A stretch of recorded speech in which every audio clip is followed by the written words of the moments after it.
On commence. 3, 2, 1. Mesdames et messieurs, bonsoir. Mbote naba o nyoso bakolanda biso na rediffusion, c'est-à-dire émission koleka na butu pe koleka na tongo na ba TV na biso, Kanaki télévision na Canal Congo télévision CCTV lelo oyo toye kosolana bino na oyo etali masolo ya mboka. Masolo ya mboka ezali pe actualité na oyo ezali koleka na niveau ya parlement na biso na République démocratique du Congo. Na ici bozali koyeba que na mikoeleki moko ya ba honorable ya République démocratique du Congo, honorable Daniel Mbao oyo toya kala mingi te asalaki likanisi moko proposition de loi tokosona. Mesdames et messieurs, encore une fois bonsoir.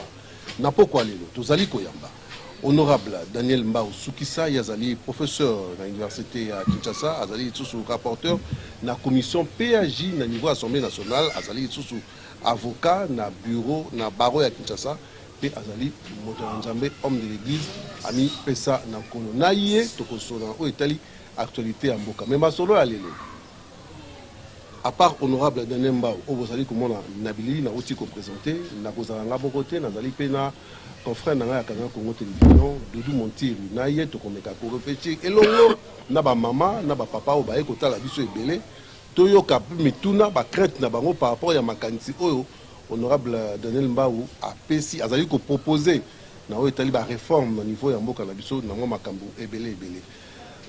Honorable la qualité présenter l'équipe malamu mbote d'abord. Ouais, mbote mwana mboka Mario Ambongo. Ndeko Doudou Montiri. Namoni base za na biso, la population za na biso. Yo moko mo lelo ezali sans tabou hein, tokoso na oyo etali mituna ya mboka. Oui, c'est très important. Mbote na yo lokola na honorable Mbao Daniel. Ils sont dans l'itomba. Donc pour très souvent ba député tant ba za na parlement peut-être base va comprendre malamu mingité communauté population za rapenza na mo ba ignorance mangabelé contact oyo et vous permettre à ce que moko na moko aloba na mission honorable ne zo kanisela makanisi oyo loi oyo honorable a proposé pour na kosa la vulgarisation moko ezali penza kolongo bana et j'ose croire que zili kanisi kitoko et base de comprendre que tout pe communauté monba moko mo peut ba comprendre et ndenge longo bani to c'est ko bana initiative kitoko mayo mboka. En tout cas, quand ndenge outi koloba ya moto banda to lingi nanu ye moko nanu honorable Daniel Mbao avant premier la biso a expliqué biso genèse des alinéni par rapport à la loi nae a meka ko récapituler biso qu'est-ce qu'il a proposé na ba congolais pour changer un peu le vécu na biso quotidien et puis le pourquoi avant to kota na mitu. Bon, merci mwana mboka Mario Ambongo. Et il faut dire d'entrée des jeux que les Congolais va s'engager la loi sociale. Les Congolais va critiquer en disant que bino va politiciens sont ok qu'on a la loi institutionnelle, soit loi sur la CENI, soit loi sur les SENSA, mais qui parle au peuple été. Alors na banzaki lokola moto ya kelasi na banzaki était il fallait toucher un segment important de la vie à les Congolais code de la famille parce qu'on a considéré que après constitution et c'est vrai hein, dans l'ordre de la hiérarchisation il y a ma valeur matriciel, il y a un texte. Après constitution, dans Mboka, il y a un code de la famille. Parce que le code de la famille, il y a un solo, vie en société. On ne peut pas construire un État développé sans qui, si famille, qui est la cellule de base. C'est comme ça, comme vous l'aurez constaté, en gros, il y a proposition de loi, même la proposition de loi, nous toucher la question institutionnelle. Interprétation pesale au lengue dans le lengue. Justement, donc le lot peut dissiper le malentendu. Parce que Moussou, ça critique il texte, alors que Tangi en côté, ma congolais, Moussou peut ayoki na balabala. Moussou ça célébration vide. D'autres qui mayo quitté à mon angaïté, voici je suis là pour récapituler ma proposition de loi. Donc proposition de loi Oyo, ils en a 59 articles. Donc le premier texte initial, il a 48 à 59 articles. Proposition de loi aux innovation et belé. Question à d'autres, ils ont intéressé plus d'un. Ils ont à peine à 4 ou 5 articles. Mais tous les restes, ils ont touché la question fondamentale de la société. Bon, on va en parler peut-être à maman, à papa Bazawa. Pourquoi les Congolais sont très attachés à d'autres qui est la question très fondamentale.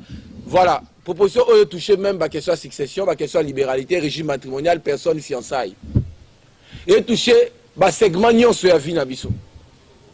Sur le plan, il y a succession. Proposition, ils ont protégé conjointe survivante. Na lingala. Mama oyo, to tata oyo, akufeli. Molongani. Biloko etikali ba okabola ndenge nini. Lopango eza be moko. Mobeko lobi mopango wana fo batiki ya conjointe survivante na bana. Mais le komo ka moto alongwe masimanimba. Aye kisasa. To alongwe nganda jika. Aye kisasa aye kobotola. On me parlera de l'usufruit, ça c'est sur le plan civil. Mais sur le plan pénal, proposition de loi Oyo, et qu'on protéger maman Oyo, tikali veuve nabana, à travers les mécanismes de pénalisation. Il y a des déguerpissement illicite. Le long moto benga la veuve nanda au kotiboloko. Proposition Oyo pour la veuve et qu'on protéger contre la pratique post-mortem. Oyo contre les games. Na français, na lingala, bambeba ozo salama. Nanzela a coutume. Papa a koufi, ya bokoko, voilà. Babi faut sokola maman, faut pas melisa maman bambondo.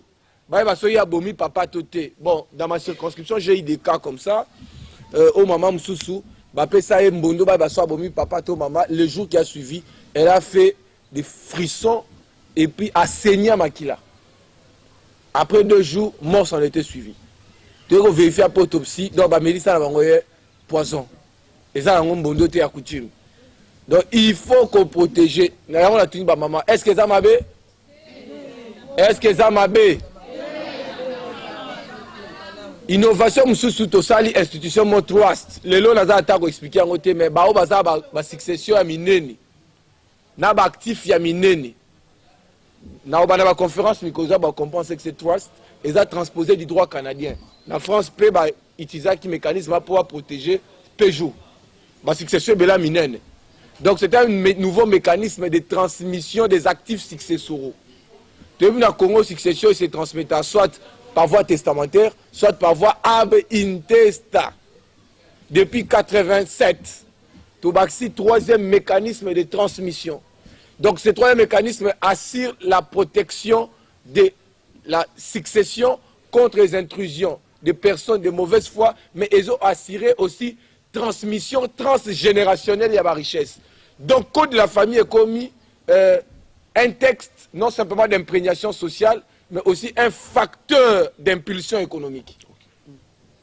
Donc, et si quand il y a le économie, donc, 3 tours, n'a pas expliqué pour tout le monde mal entendu. Mais c'est très important.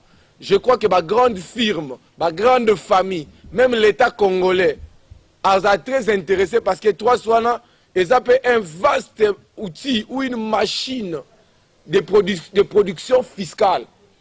Donc, et comme on a généré un impôt pour permettre les finances publiques à l'État où il est. Donc, il y a bien des choses, tout ça, les missions élaborées, ça va permettre sur Trust. Rapidement. Question, il y a moi un sous capot à question d'autres. Au moniteur m'a révisé le code de la famille. Hein? Je pense que ma maman Bolanda qui s'inso na lemba matete maman Bolanda. Donc les articles 915 ba supprimer qui en par les législateurs. Oh ba député bazaki avant biso. Ba boma ki yango ba yeba kité pourquoi ba boma ki yango. Or article wana et ba non sa référence na code civil ancien aux abrogé livre premier na titre nango 2. Ils ont traité ba droit ba étranger ou des personnes avec éléments d'extranéité. Le droit international privé est un soubassement commun. Donc, tous ces étrangers qui viennent investir ici, comment la bango na Congo et banité baba la nengeni.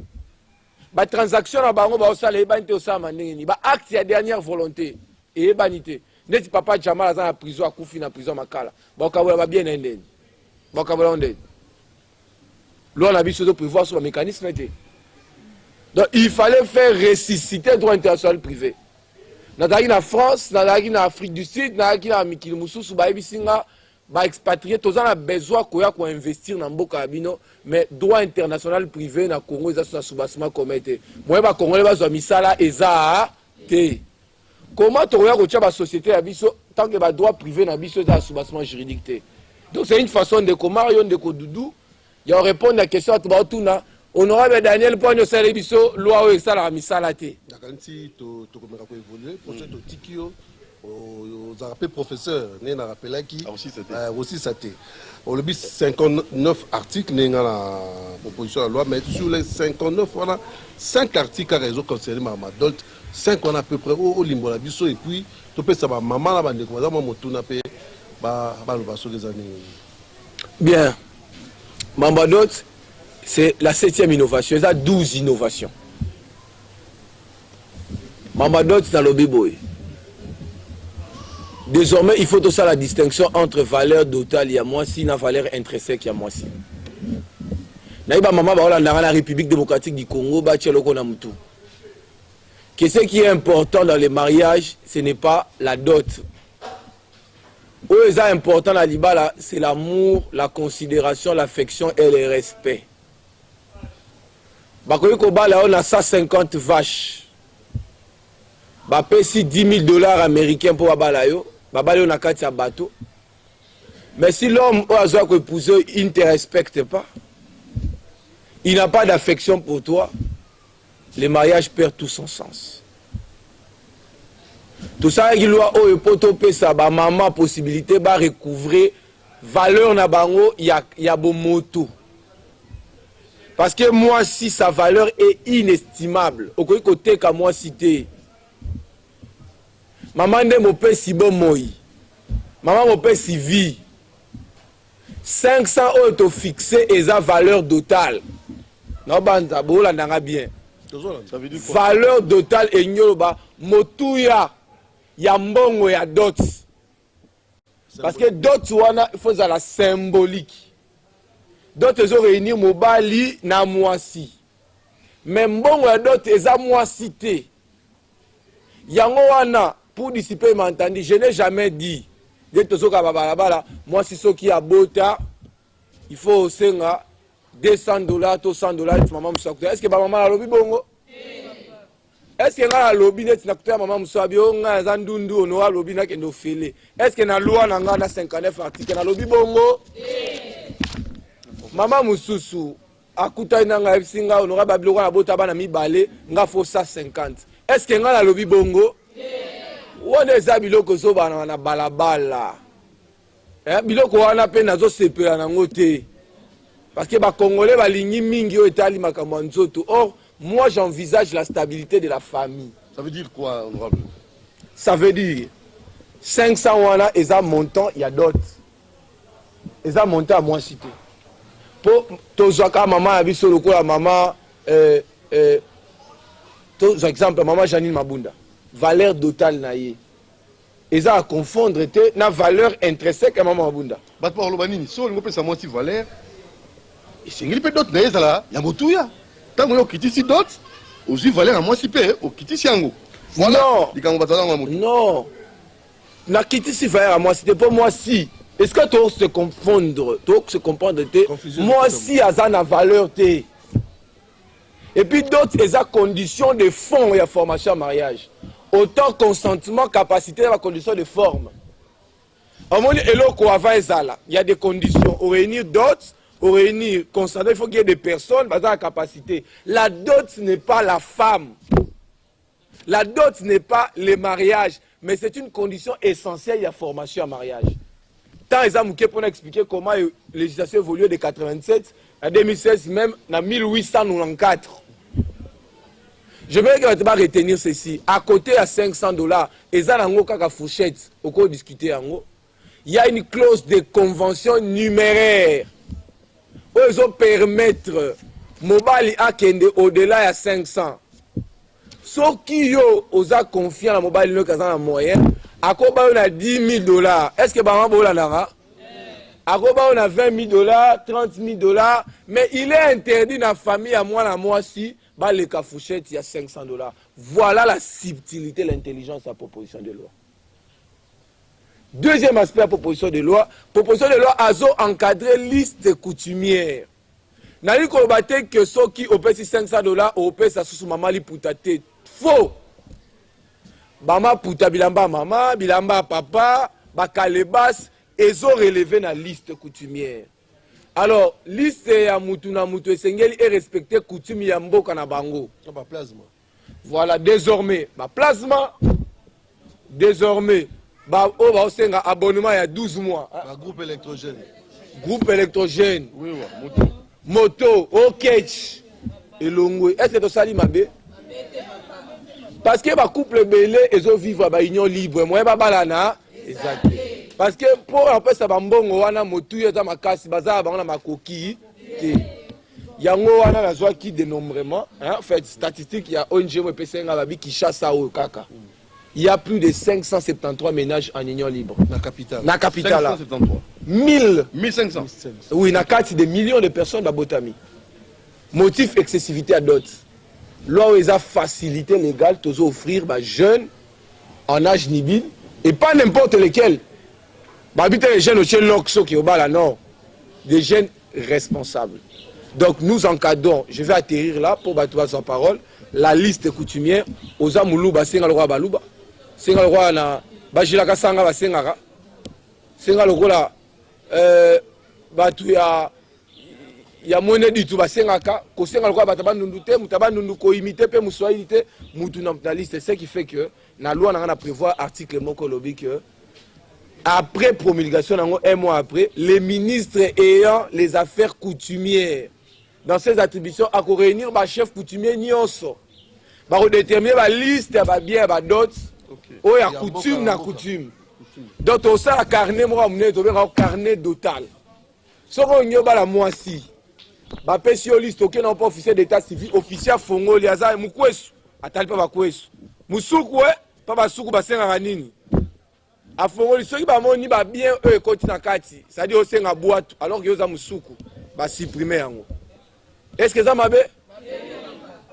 Parce que na mboka bisonga ndeti mboka nga so pesi bangui oto bengi misombi na mbinda batombe oto bengi kalebasi ya masanga aux moisi donc comme pas même na $50. Mais pourquoi les lots d'autres est commis mutazu nyongo azolinga balisa mwana pa ke kofuta bato ba créer ba boutique pour Nicolas Banabasi, alors que la femme a une valeur supérieure à la dot. Voilà un peu pour l'essentiel ce que je tenais à porter à votre connaissance, tout en mentionnant le fait que même célébration à mariage tout fixé.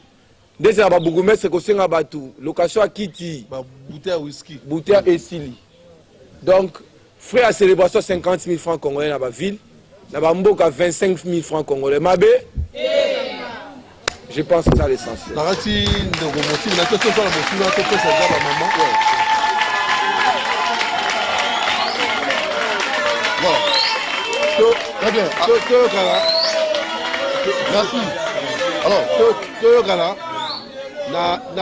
nakanisi to essayer koti to ke malembe na limema nyoso to kozwa ba mama mi balé awa ape to kozwa bandegu balé to bana mbongo au telemi au pesi komona yo au se présenter pesa question moko simple hein tuna motuna kimia la simplicité nyoso et pas honorable na o etali makamba masolo o ya beti awa ko beta masolo o biso to zo beta awa te beta masolo o biso to beta awa po to yepo na yango nani na kantia ko banda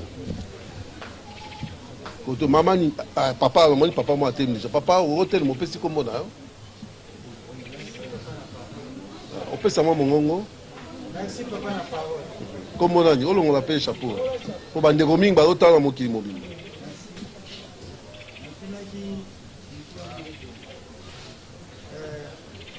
Merci na makanisi ya papa honorable et après ça ici. Donc, c'est tout. Moi c'est à mon seka. Na moi si oyo abota déjà.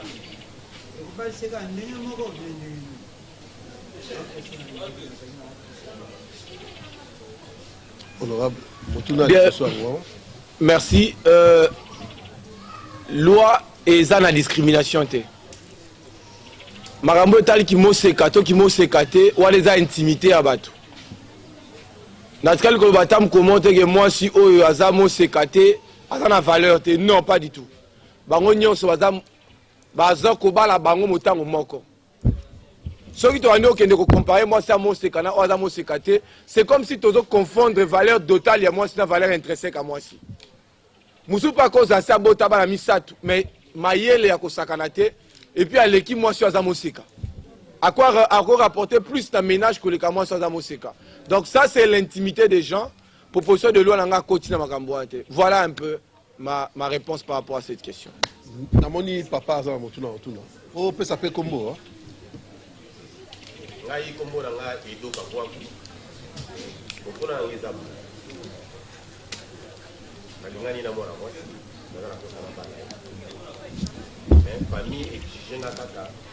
Na lolenge mbeko zo senga te. Ko ngai na salani. Très bien. État de droit, chef de l'État Loba, c'est un état d'esprit. Ce qui moutoua sengi na lolenge lo ezo senga te. Il faut dénoncer l'État quoi qu'on récupérer au alikolo. C'est-à-dire que famille ko le ka 500 te ya sengi 2500. L'État, il faut récupérer 2000 wana achango na compte ya trésor public. Soki banoko bazwa mbongo bakimaki bakenda Kalemi. O bakimaki bakenda ki Gungu. To bakimaki bakenda Madimba. Na Mbatakiela. Bakozonga bazongisa mbongo wana. Parce que droit pe eza na fonction ya régulation sociale.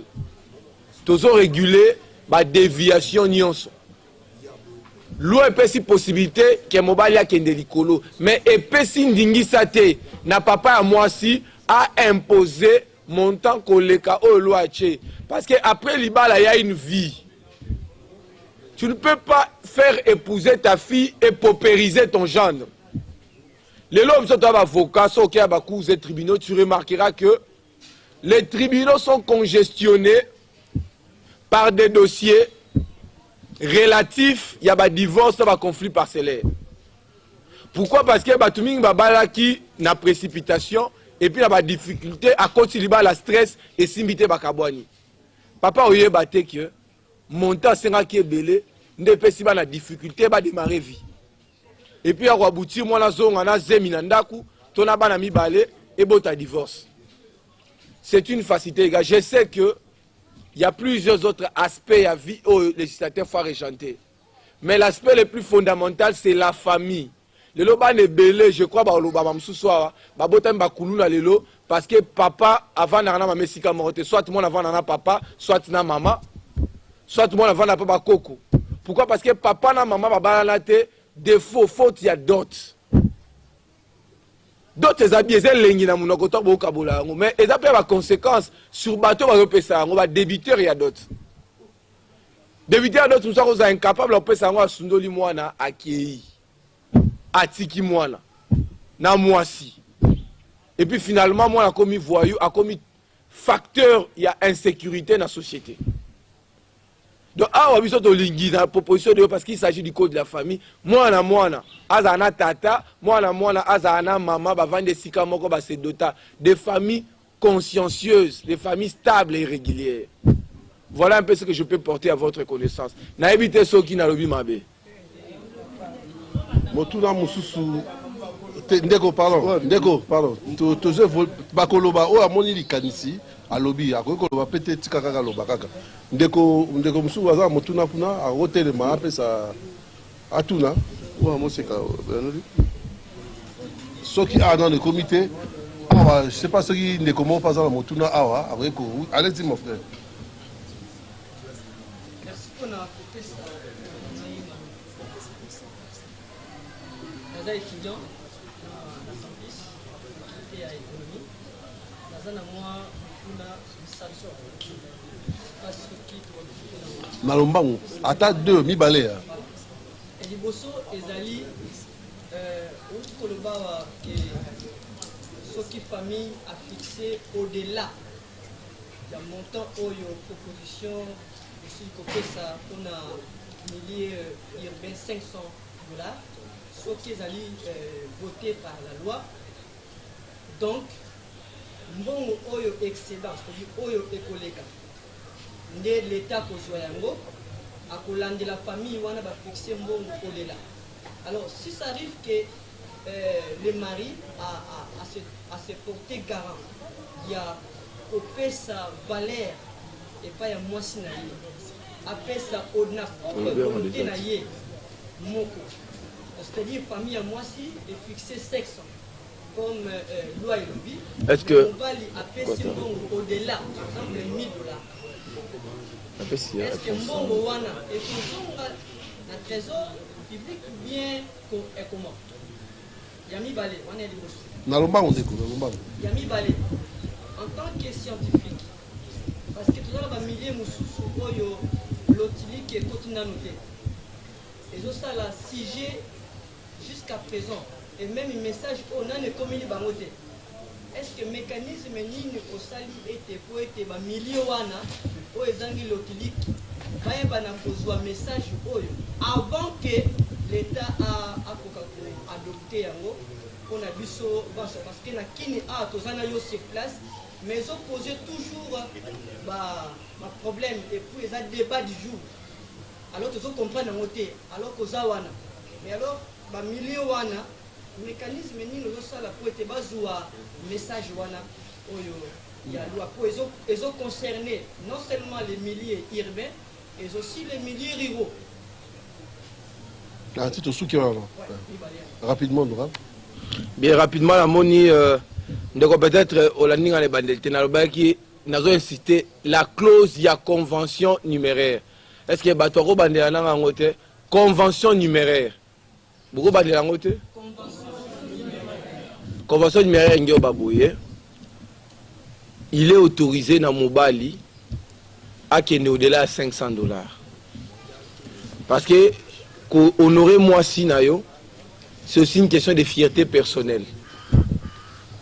Namona Moutoumousou a proposé $300 dans la liste. Atali poa naye, Azaï Moutouakasai, Abi non, na poa nanga 300 au Kendete. Bon, bah, ça 0 mon na coin. Et ça dit $3000. Namona Moutoumousou soupé. Abala moi si naye, Aza politicien boye billet à l'époque Yakala. Na $1 million. Et puis qui s'amité. Mais là qu'on a insisté, subtilité à l'eau, c'est que 500 wana est opposable quand on a famille à moi, si on a famille à mobilité. Donc, différence c'est ça. Voilà, différence c'est que 500 est opposable dans la famille. Il y a moi si, mais à mobilité. Parce que tu as des conditions égales. Bisognos tozo ambo on est morté. Mouteur au pèse 2000, 5000 à cause d'un sous commerçant, politicien, homme d'affaires. Mais tout le monde n'est pas homme d'affaires. Donc on empêche les Congolais de se au bazar milieu périurbain, au hasard maçon, à qui est au-delà. Et puis 500 il faut payer 500, on peut payer 300 aux mois-ci, on peut payer $70 aux mois-ci. Pour tout le monde qui nous ont dit. Tolini de d'autres ezala na caractère symbolique, mais à côté respecter la liste et la coutume nabino. Peut-être que question monsieur Zoya va tout est-ce qu'il y a 500 wana? Toyambi ya babo kilo na lobi te. 500 za koyamba babo kilo te. 500 wana za valeur totale.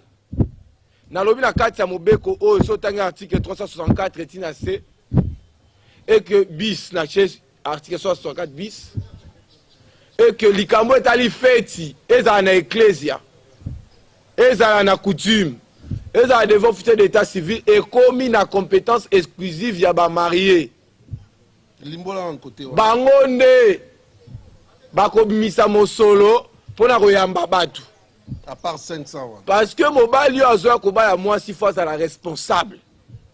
On a deux combis à Batou et tout le quoi Batou 50 personnes au PC le hôtel à 500 et puis on a exigé un peu ça me bloque au lia de ça signe à ma baie et ça signe à ma faut pas bengana yo en principe 5 adultes mais ceux qui ont ligné ba yambabino oye na montant on mususu wana eza prévu na loi té mutu muso ko ba la moi ça paye 500 m'a paye $3000 ya réception.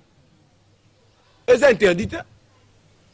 Si vous avez une photo shoot dans la loi, non. Il y a la photo kanda, photo normale. Et ça droit na yé. Il y a utilisé photo shooter.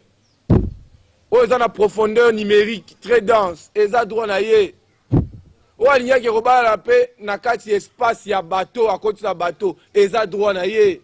mosusu mpe bo interdit ete so anyaba na lupango wa bato babongisi ba fleur eza droit na bango mais auto réguler eza monter à dot parce que loi na biso lobi ke dot na Congo eza ba bien et ou l'argent ngai te depuis 34 ans mingi totanga loi na biso te depuis 34 ans ba bi dot eza composé na ba bien et ou l'argent ça dit ko pesa ka ba bien ya pamba esili selon coutume to okoki kopesa mbongo esili selon coutume to kopesa na mbongo na ba bien mais sikoyo aspect ya mbongo eleka 500 okopesa même $20 soki boyokani na kinzonzi okoki mpe opesa $10,000 yo mobali soko décide obi bon nga na leki lwambau nalinga mwa mwasi o mingi nazo prouver famille ok naza makasi na pesi 10 000 ce n'est pas interdit mais tobo inde famille à maman ba déborder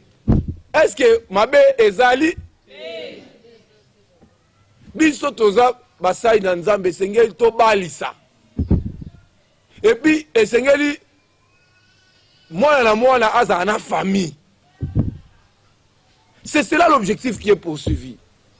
Et la famille, je la considère comme une machine de production de citoyens. Nous ne pouvons pas avoir de bons citoyens sans avoir des familles stables et cohérentes.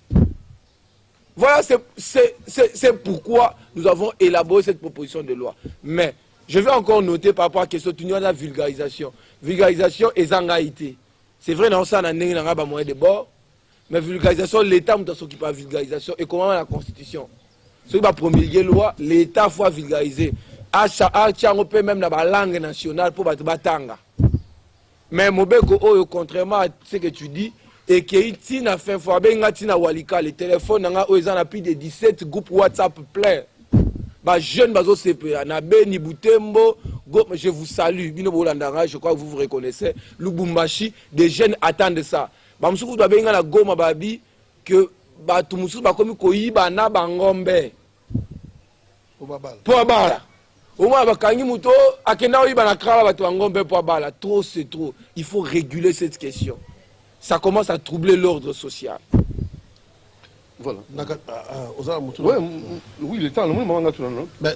Doudou, une minute avant tous maman, parmi 59 articles mais le niveau ma bota ba pour un peu aller belé les bandeli au chrétien qui mouké papa koufi atiki ba biloko bana msusu ba côté ba balabala tout ba problème pour ma succession msusu ba ko ba mobulu est-ce que pour la sécuriser les uns les autres parce que le but na yoza ko se baser mingi na social.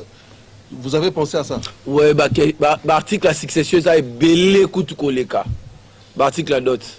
Non tu le bangwa toujours protéger ba petite succession. Même dans la grande succession. Tu peux sa possibilité, la conjointe survivante, la héritier à première catégorie, va se plaindre devant la justice. Ou par le fait de la dénonciation, la justice a se saisir sur la bengani maman veuve, nandaku, mabe wapi. Et puis, tu même plus loin, tu peux même dans le domaine de la succession, tu peux même dans le domaine de la fixation à résidence.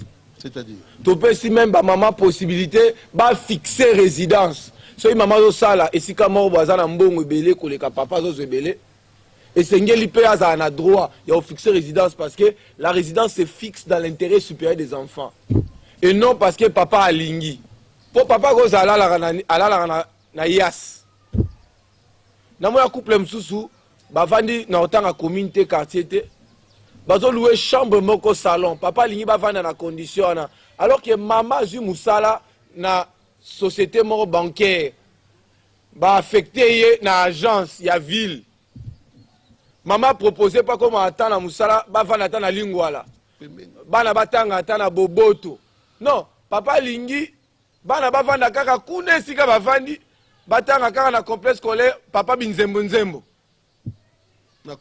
na condition po ye aza enseignant na école wana atangisaka kuna. Entre temps, Moussala, maman, va offrir maman $5,000. Taux d'intérêt supérieur à Bana. Maman, il faut fixer résidence. Il y a une innovation, il y a une innovation. Bakam sous maman, par exemple, CCTV va créer succursale à Paris. Botindi bangon à Paris. Ake na famille na e. Papa boy qui te tient à mobile to fanara na king. Or, bana faut attendre la condition bien.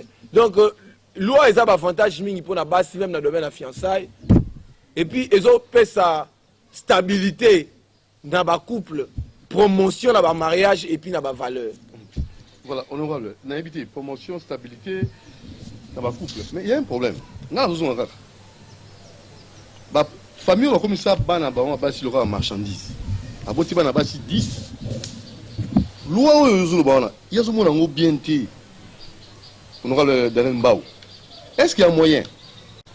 On a 59 innovations, non, 12 innovations, 59 lois au Sali. Article, excusez-moi. Il n'y a pas au moins tenu ce fan du Kakana. Kozanga ya peuple congolais. Pauvreté dans la mboka na biso. Nde lukinyo so makambo, luki makambo nyo so to fan de yao. Est-ce que na 59 wana, ezana eloko moko te article moko te ozali ko sunga congolais. Abo ça na makambo ya ko comme ça bana na bango bâti le marchandise. Très bien, une très belle question. Na otua loba aoa na pesa ki deux éléments. Na domaine la succession loba lagi trois astes. Les mécanismes mon a joué droit canadien et protéger la succession à minene contre ba intrusion. Et puis la succession minene sotali bien et zana ba misala o ekrea. Au moins là monsieur Doudou Montiri patron par exemple, il y a société telle. Société, on est dans 300, 400 emplois. Mais si M. Doudou a Koufi, qui société, Koufi, Banabakabo, Ibilo, la famille et Panzani. Tous ces 400 personnes vont travailler dans le social à Namaye ou il y a créé 3, on a expliqué en Mikoloya. Comment vous pouvez rentabiliser les actifs successoraux? Vous pouvez si on a une société fiduciaire. Et que va successible, va retirer les bénéfices. Alors, 3, c'est des machines même fiscales, on a expliqué comment ça budget à l'État pour la population se retrouver. Vous comprenez? Très bien. Donc, il y a 3 sous au Canada, aux États-Unis, en France, un trust, ils ont géré un revenu important à 14 milliards de dollars. Mais l'État a dit que autant de pourcentage dans la fiscalité. Déjà dans le budget de l'État, moi, 3 soit affectant dans la création de l'école, il y a des emplois, il y a des hôpitaux. Donc, ce sont des choses, des innovations. On va amener la réflexion. Deuxième aspect social, droit international privé. Tu crées un aspect pour protéger les droits des étrangers qui investir. Parce que l'investissement à Congo est comme un casse-tête. Bamsou la mkatongo be expulsé. Ba droit privé la garantie alors que tu es actif na Congo. Ce qui fait que les investisseurs qui ont des capitaux de millions pour créer misala pour ba jeune ba tonia ba mama o. Moyen ba ya exacté. Loi oyo et ko sophistiqué droit international privé et ko fait ressusciter en haut. Donc sur le plan économique, les Congolais ce qui loi a appliqué et que les investisseurs est belé dans le secteur secteur minier, secteur nutritionnel, tous les secteurs possibles et que les droits sont garantis. Donc même aussi quand on a dévoilé sur Nenitoko que gérer les actifs dans les capitaux étrangers dans l'intérêt des Congolais. Donc, on dit 3, donc c'est deux grandes machines de production économique. Non. Code de la famille, il ne faut pas attacher à la question sociale dans la famille. Il faut pas la question économique. Mais malheureusement, des bases qui sont la question. Il y a 3 années. Mécanisme, il y a transmission du patrimoine successoral. Société fiduciaire Moro X, Mario, et une société actif. Il y a 20 millions de dollars. Il y a Moutoumon qui a travaillé pendant 50 ans. À charge pour Mario, a fructifié, on a signé un contrat, par exemple, comme il s'en a 90 millions. Na bénéfice, il y a des héritiers. Pour bateau, mboka pour bien, ta vie de l'eau exate. Bilo c'est comment il y a Mario.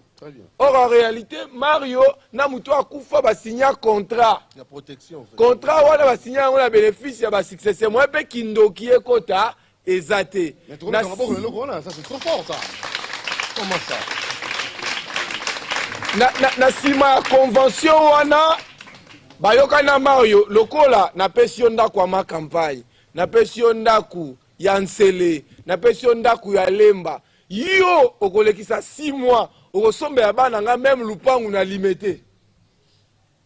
Ça c'est dans la loi. Non, la loi non.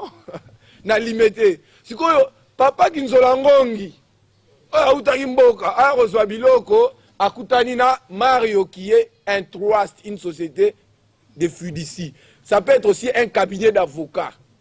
Mais tu as la condition, c'est pas n'importe quel cabinet d'avocats. Ce qu'on a écouté dans cabinet d'avocats, dans la société fiduciaire, on a un sengu kudibende. Moya zwata egui ezate. Donc ils ont protégé ma famille, ma bana et puis bana wana msu bako zape capable été. Bazo 20 millions ba fructifier yango. Pour bana bakomara chaque jour, oh, nous sortons de l'indivision. Licitation. La licitation ça veut dire quoi? Bozana ba bien patrimoine à 20 millions de dollars. Mais ça teti moko. Aline autant atalika bo kabola. Ils ont empêché bano balinga bi kabola. Et puis ça peut ils ont facilité bango même l'inconscience na ba koko bano akobota ba bénéficier. Donc ils ont qui de génération en génération. Est-ce que les Kambabo na Congo c'est salama? Pourquoi tu as la dot? Ici, honorable, tu peux voler rapidement pour mon petit question militaire. Bah, jeune moko bazali a moko azala moi témoignage à ça là. Tu as soki kanae par rapport à madame Nao et Zali ko ba ndenge ni zali ko soutenir ndenge ni. Ndeko azali so moko a repé sa témoignage. Moko a repé sa témoignage à parcours ya lolenge à ce comporter de la société par rapport à boé. Parce que dans la loi et le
ça peut sera dot.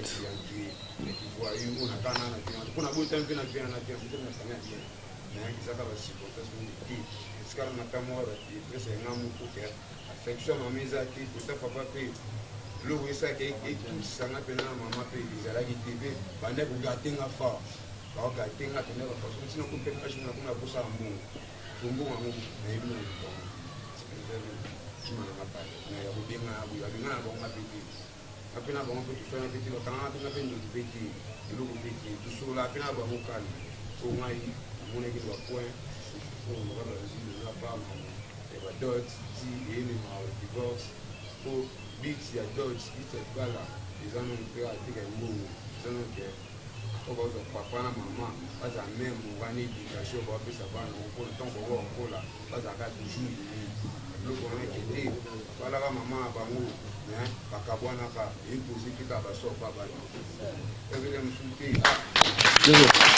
merci la courage. Hein. Merci beaucoup. Rapidement, honorable Oti Rolanda. Merci de témoignage. On a réalisé les cas de découper belé na kata mboka oyo. Nous allons moko ya. On a relevé KO parce qu'ils avaient KO nous encadré comme député national. Moi on moni rapidement comme on est Mardoché. Alors moi mort abota na Rigini. Na quartier ba mbongo we misolo époque à Mobutu. Mais problème il y a aspect moi relevé tout à l'heure problème papa maman Zaki papa zora maman mais appelle ça dot té. Ba kaboni batiki ba mi balé. Moi na zalo ba français moi na ba mukiazo ba français autant à la Sacré-Cœur. Mais le moi na longo Rigini a commis chef ya bakuluna ya malolo. A côté prison ba lebele. Ba moi belé lelo assassin.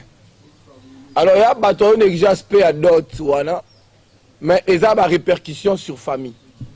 Voilà ce que je pouvais dire à ceux qui commentaient à monsieur Zalia, à monsieur Zalia, à Kopesa. Motuna Asuka, pour te remettre dans Asuka, Mbamba maman. Mandanga. Mandanga, côté Mamba, tu remettre dans Asuka.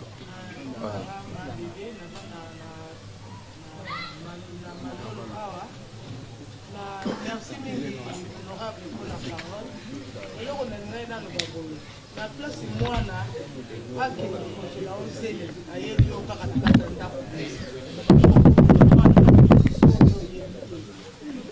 oyo awuti kote mosusu mobali atie ezemi ayeni kaka bongo na kati na ndako atie ezemi aliyobani kobokola mwana na place mobali aya kobala mwana ata na 500 ozwi biloko no nyonso kaka ndenge bazosenga ozwi na 500 na mabe eza wapi honorable azoloba likambo ya bien tala bana lelo ya basi ndenge baotelingana na telingana soki moto ayeboye mobali ayeboye responsable ayeboye na 500 abala mwana na nga na koboya te na kondima na place mwana ke ezela nga zemi na place mwana komela nga ndumba na place mwana komela nga mabe malamu tuku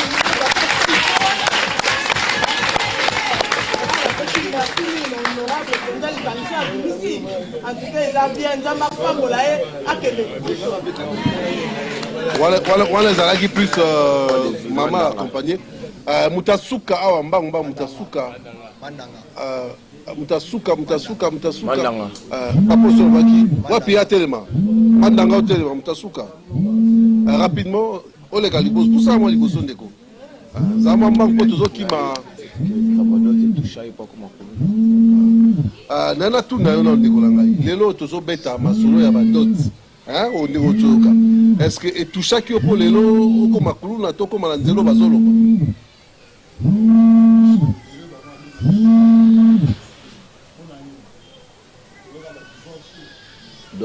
Dot.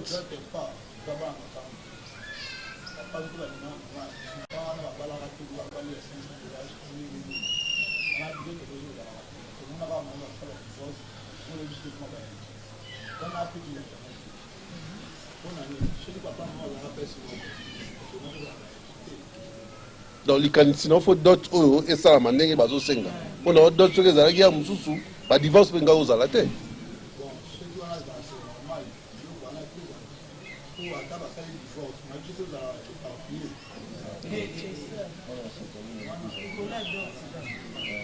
Merci beaucoup.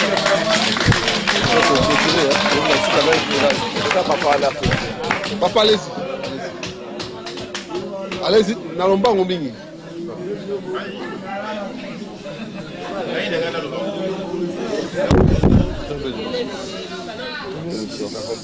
Ntango tozoloba makambo ya divorce mosusu eza composé à partir ya bafoyer na biso moko na ndako na lolenge neti honorable mbau okosala mobeko awa eza kaka bafamille oyo nomona oyo bazosala persistance biso 500 te biso 1000 biso 3000 biso 4000 mobali mpe mwasi yango ya 3000 4000 otie na ndako nayo mobali na ya makambo na libanda nayo na ndako bokoma kobota bana yo bokola akonsekansi yango oyo tosomona oyo boseka te botika loba boseka te botika loba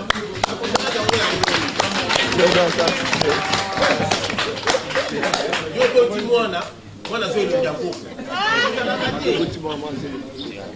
donc bref tolanda mobeko oyo edimi oyo honorable mbau atie na nzela okomona te na bafamille tozala ini olibala mpe esilaka te soki mwasi azwi problème kaka yo mokobala mwana mwasi wana bosi bazobenga nano yo oyebiki kuna akotosa nano libota donc bref toyeba korespecte mobeko oyo bango batali kozango na basens contraire bazango na basens normal donc d'autres ezali lokola neti symbolique eza symbolique eza d'une manière ekitisi mwasi te kokitisa mwasi te neti mokonzi auti oloba place wana alobi bien ke soki omoni koza na possibilité na yo même soki obala na 20 millions de dollars ezodépendre yo ezodépendre na yo mais 500 dollars yango nde oyo l'état alobi donc bref na suki wana wana ezalaki précision Maman, rapidement. Ndeko Moroso, ko sa maman nga tout na pe que ça.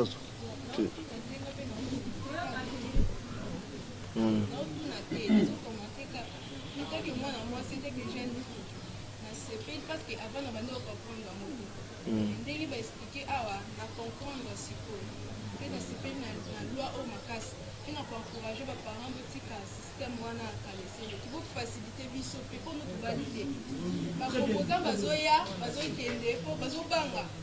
Ba famille mususu ba yebi ba ganzi ya bazaka wana mobota ka wana ba ko sentir bango et puis ezokende ka bongo de génération. Loi au eza malamu.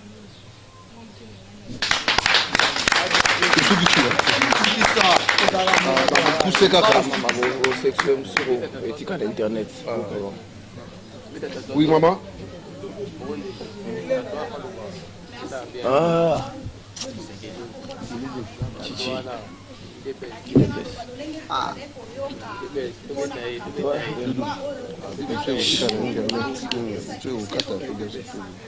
Sikoyo lolenge baéclaircir biso tocomprendre eza malamu mpona kotala mibali ebele bakoma kokima mpona koya kobala basi ntango aye boye atali facture oyo bapesi ye eleki akoki tomona akimi lobilobi asete mwasi te tofanda na biso kaka tobokolaka bana mais loi oyo honorable na biso asali eza malamu mpona kofasilite mibali. Ntango aza na 500 na ye aye abali mwasi na 500 eza te ke 500 wana biloko nyonso eza na kati te liste eza apart mais dot eza $500 eza malamu na sepe nango makasi bato misusu ete babe koyoka okomi na 500 makambo nyonso na 500 eza bongo eza liste bakosala eza apart mpe mbongo ya doti eza 500 tosepe na lwana makasi honorable ya biso aumela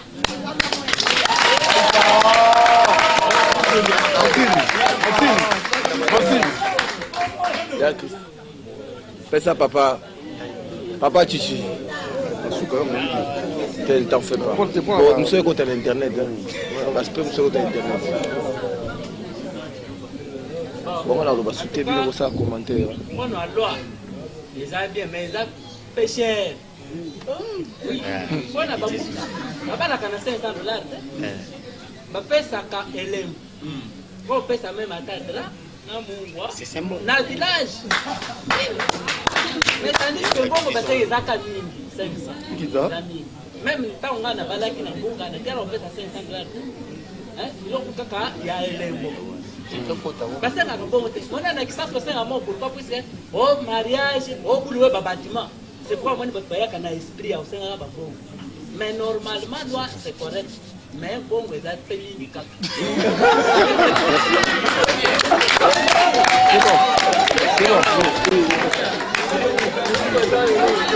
contre, avec Internet, même pour la campagne,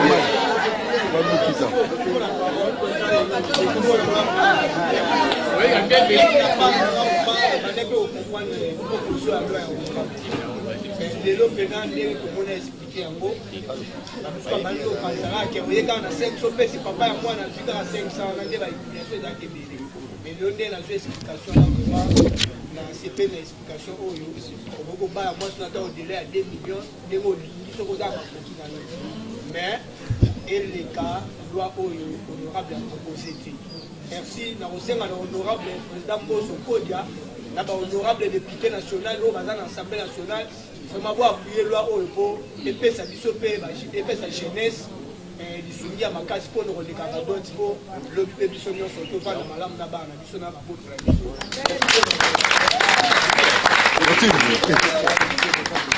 bon nakanisi kaka nde touti koloba tozalaki na honorable Daniel Mbau ye azali professeur de droit à l'université Mikine azali sous rapporteur na commission PAJ na assemblée nationale azali sous avocat na barreau ya Kinshasa pe sous azali homme de Dieu toyaki awa na oyo etali masolo ya baproposition ya loi na ekala mingi te kozala débattu na niveau ya assemblée nationale mituna topesi bino ka échantillon na kati échantillon ezali mituna ya moko na moko oyo atikali na ndako azali kotuna par rapport ya baincompréhension oyo ezali ya ba 59 article oyo mpe mingi 5 article ezali plus basé na mamadot tomeki tozwa mwa baide ya moko na moko totuna bino moko boyoki réponse na ye na baprécision apesi nakanisi mingi ezalika pour avantage à population. Il y a peut-être ceux qui doivent monter aux non bon en fait tout merci merci na honorable disponibilité na ye na ndenge pe base communauté ngaki eyoka nino loi sur la loi sur la dot. Alors non, c'est le code de la famille. Le code de la famille. Tant moune na loi boy. Tous les témoignages à Banam va divorcer hein, voilà. Alors moune la loi na makambo talipé ko garantir ba héritier, succession et tout ça dans le cambotali économie hein. Économie paye. Triste. Donc on dit mon seul Rokota to zali ko senga na honorable a continuer vulgarisation parce que ignorance des osalaki. Ba incompréhension bota. Mo na ngolo roi neti ils ont tina moroti. Alors que on est dans tina. Merci beaucoup honorable. Allez. Lilo Basuka. Bon, le Basuka, merci mingi na tambo pesinga na expliquer à compatriotes pertinence il y a proposition de loi oyo. Na osera à compatriotes une seule chose. Batanga loi oyo. Batanga yango va comprendre que depuis législature et banda en termes il y a ba innovation. Cette loi est parmi les bonnes lois sociales. Et puis na ko interpeller la population ba ça la très attention. Quand un professeur d'université, humblement, et aussi pasteur, a eu un texte de loi, alors que Yemoko Azali, spécialiste à la correction et à la texte de loi,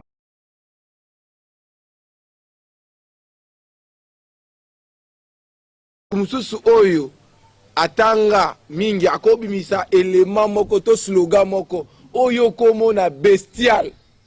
Alors que derrière cette bestialité, il y a une intelligence profonde qui est cachée. Faites très attention. C'est comme ça la Bible dit, du fort est sorti le doux.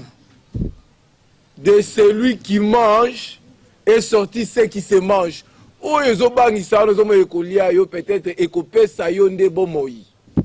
Cette proposition de loi a la vie. Parce qu'elle régente tous les segments de nos vies.